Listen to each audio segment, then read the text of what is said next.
Our next performer, because what is a Cuban event without a cultural performance?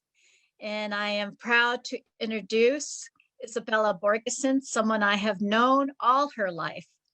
Isabella is an award-winning poet, a queer, mixed race, white and Filipino poet, community organizer, and educator from Oakland, California. Yes, she's all that and more. More recently, in 2020, Isa received a Ruth Lilly and Dorothy Sargent Rosenberg Poetry Fellowship from the Poetry Foundation.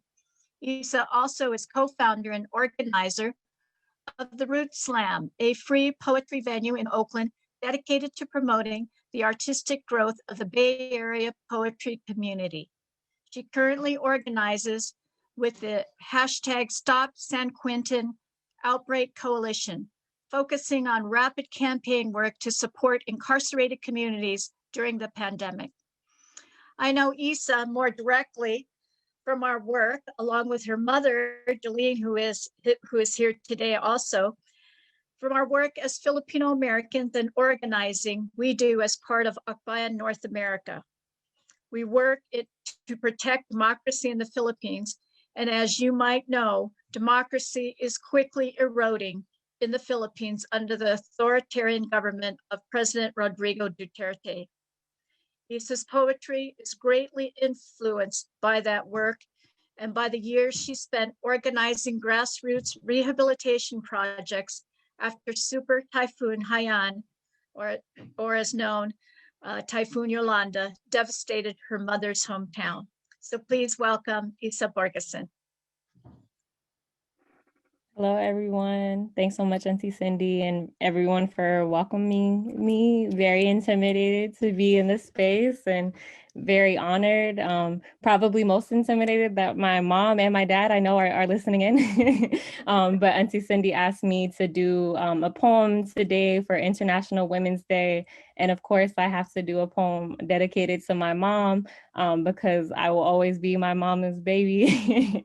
And so much of my activism and everything that I know about organizing, I learned from both of my parents and definitely including from my mom and all the women really of KDP, of Katipunan ng Demokratikong Filipinos, or the Union of Democratic Filipinos, including Auntie Cindy, who has been teaching me how to organize since I was a baby and being babysat by her. And yeah, I'm excited to share a poem in honor of my mother and in honor of all the women who have taught us how to organize and the revolutionary women whose shoulders that we stand on. My mom, a few years ago, gifted me one of my favorite novels by Merlinda Bobis called Fish Hair Woman. And the novel is set in the late 1980s.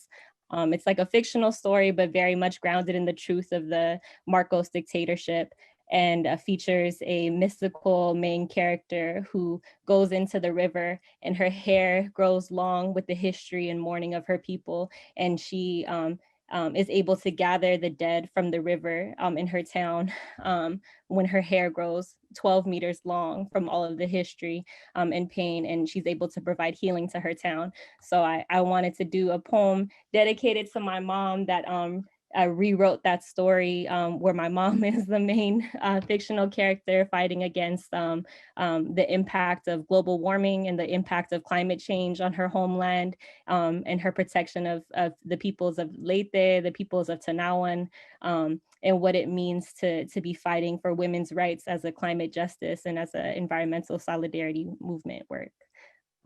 So the poem just starts with a really quick quote from the book, and it's called Fish Hair Woman, and it's after Merlinda Bobis again. And the quote says, "Every time I remembered anything that unsettled my heart, my hair grew one handspan." And I think so much of that just reminds me of all the women organizers that taught me, all the aunties that transnationally that taught me how to love and taught me how to organize with my heart first and in relationship with my community worldwide. My teenage mama grows her hair to the backs of her ankles. Her strands are so long they dance with the full moon. Split ends sweep the concrete roads clean.